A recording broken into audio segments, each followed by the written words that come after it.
What's up guys, my name is Gobi D'Angelo, and on this channel we're going to be reacting to luxury apartments. We're going to be looking at everything real estate currently in Nigeria, a realtor stroke architect. What's up? And for this video I want us to look at the meaning of luxury, right? So in Nigeria we have a lot of properties that have been coming up. The real estate market is booming like crazy right now. Everybody's building, and across Nigeria there's a lot of estates coming up. And with the boom in the market is also the conspiracy and the scandals that come with it. So there's been land scams, there have been people paying for property and realizing that the property is not the quality that they asked for. You know, the property that is labeled luxury, and then you get there and the house is just basic. So the question now becomes, so what then is luxury? Like, what's the point? Like, where exactly is this luxury? And that's what I want to focus on in this particular video. So let me jump straight ahead and let's check this out. Now, luxury to me is anything that is extravagant, anything that is a statement piece. It's an opulent kind of, building. It's all about opulence. It's all about extravagance. It's all about excellence and perfection. And the concept of luxury goes beyond just its function in its value. It's a status symbol. So for instance, if a house is truly luxury, me purchasing it from whoever owned it before does not reduce its value. In fact, it is as expensive as it was when I bought it because of the identity the house gives me. So unlike a normal house that you just buy, like a terrace, you buy a terrace apartment, or you buy a pent condo, and then you just, very nice, oh, I live in so place, and like, oh, that's a nice place to live in. It looks good, it's a beautiful place, but that doesn't make it luxury. It's just nice. Those kind of buildings fall under the category of what I would consider premium. But if you're talking about luxury, number one, it's not even easy to access. So accessibility to such kind of properties is not as easy as you think. You might see it online, you might see, oh, there's this very beautiful building, but at the end of the day you can't access it. So there was this particular building I saw the other day.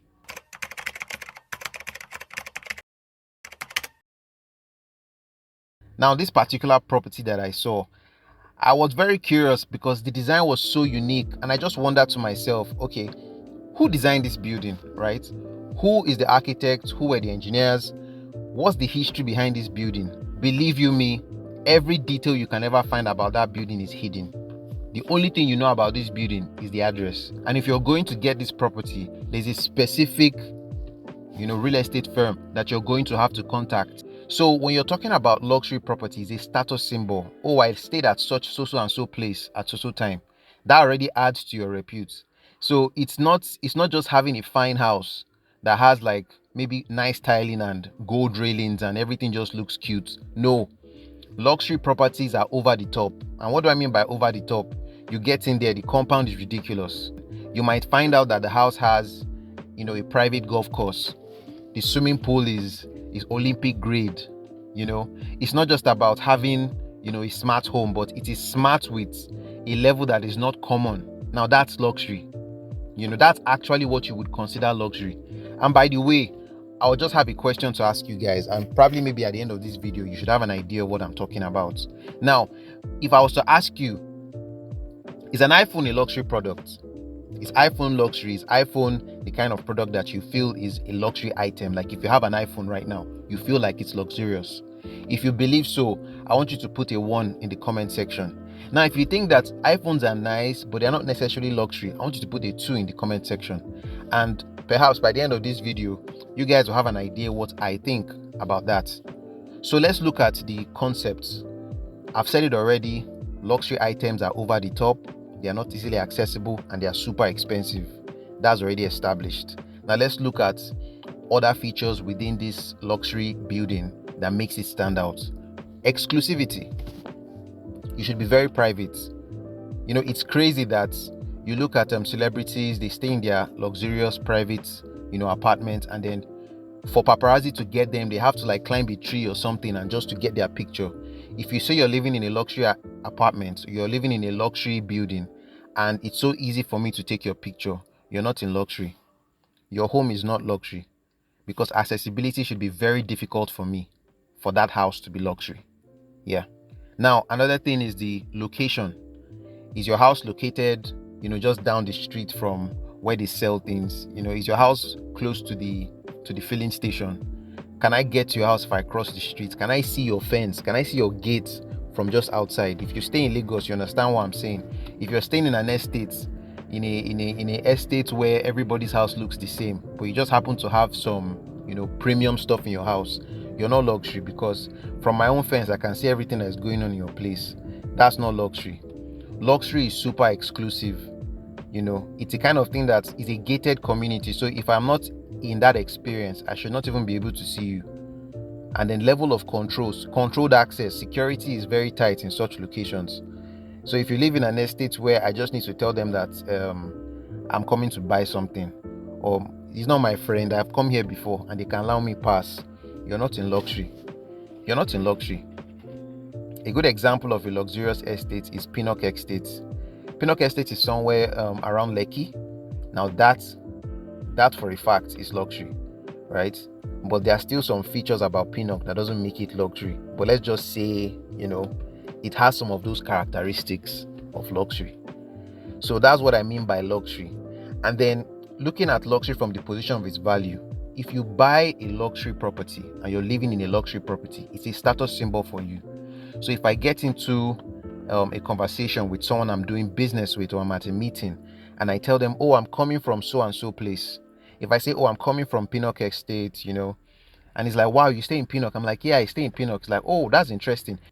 By virtue of just saying, this is where I'm coming from, oh, this is where I live, this is my address, it already gives people an idea of who you are, what you are capable of financially, and what class you fall under. Just by saying that, another thing people use is luxury cars. If you come in with a luxurious car, they know, oh, this guy is not here to play. He's actually in money.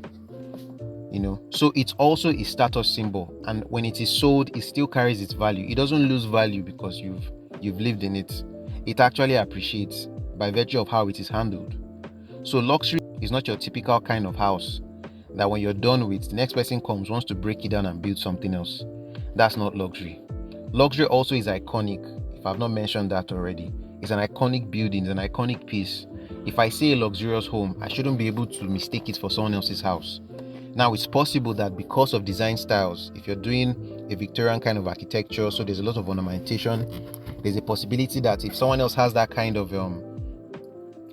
Victorian type of architectural style, I might mistake the person's house for yours if they are all the same height, the same color. But the thing about luxury is that they are all so unique that even when someone is doing the similar kind of architectural style that your house is done with, it is still difficult to mistake. Now that is luxury. When people build estates and everybody's house is supposed to be unique and luxurious, and everybody's house is actually uniform, it's not luxury anymore, it's premium.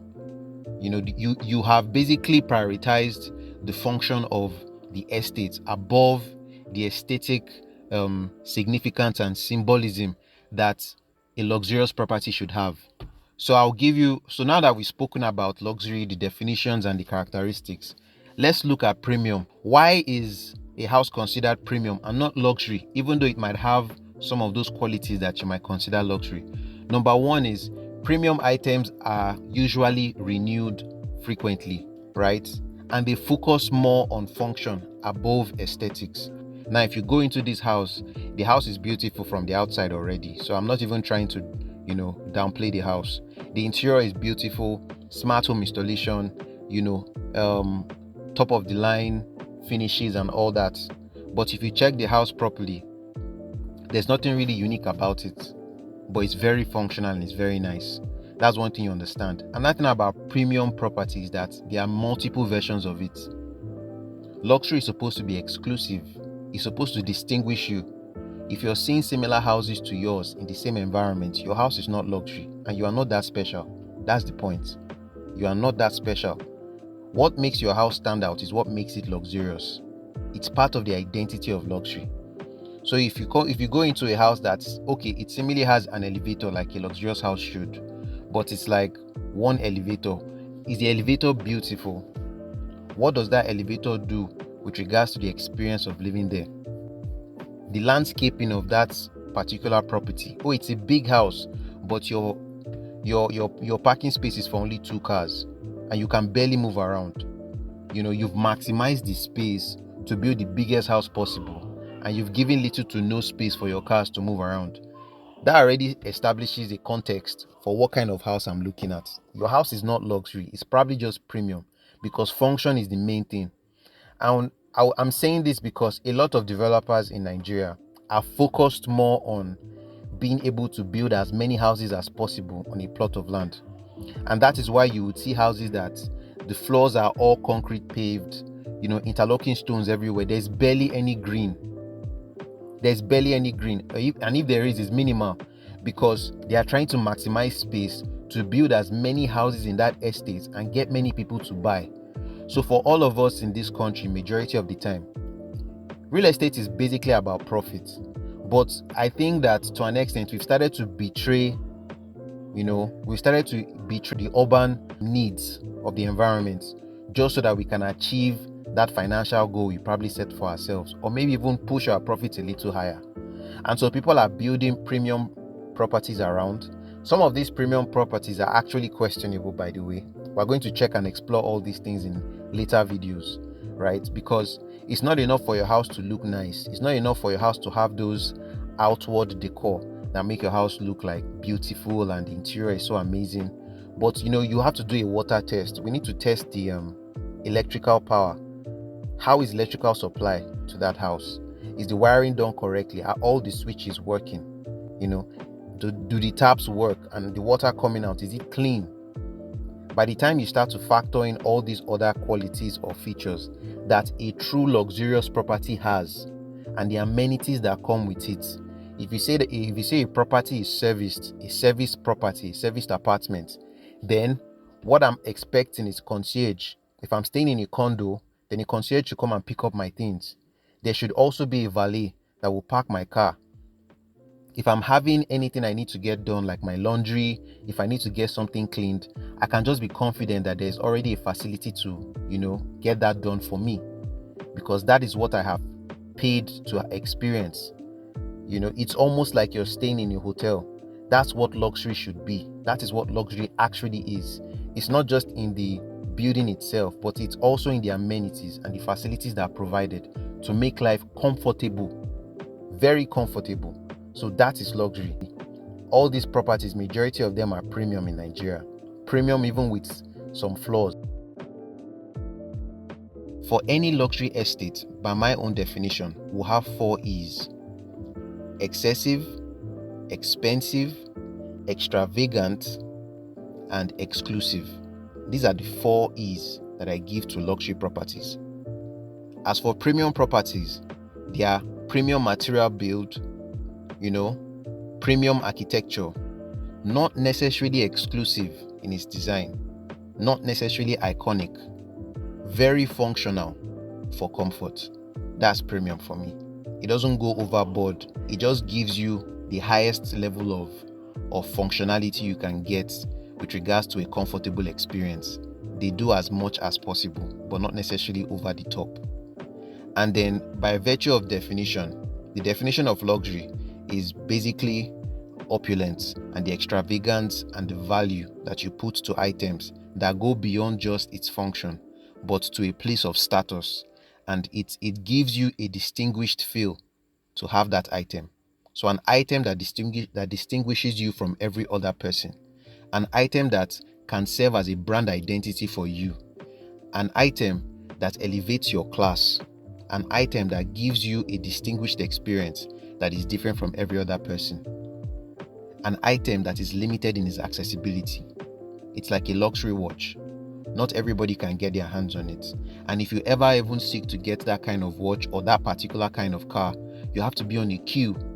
There are certain conditions you must meet. There are certain purchases you must have made. You must be of a certain financial class to even be allowed to purchase some of these items. That is luxury. Premium, on the other hand, is open to everybody. Premium doesn't sustain the function in which it has even offered. It continually wants you to upgrade.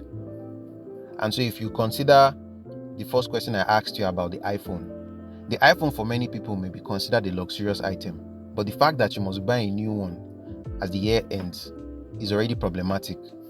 There's always a new version of your iPhone, and by the time that new one comes out, your current phone, they lose their prestige, they lose their luxury status by virtue of the fact that you're using the old one. So it's not even luxury in that regard. It's a premium product. You have to always upgrade it. You have to replace it eventually.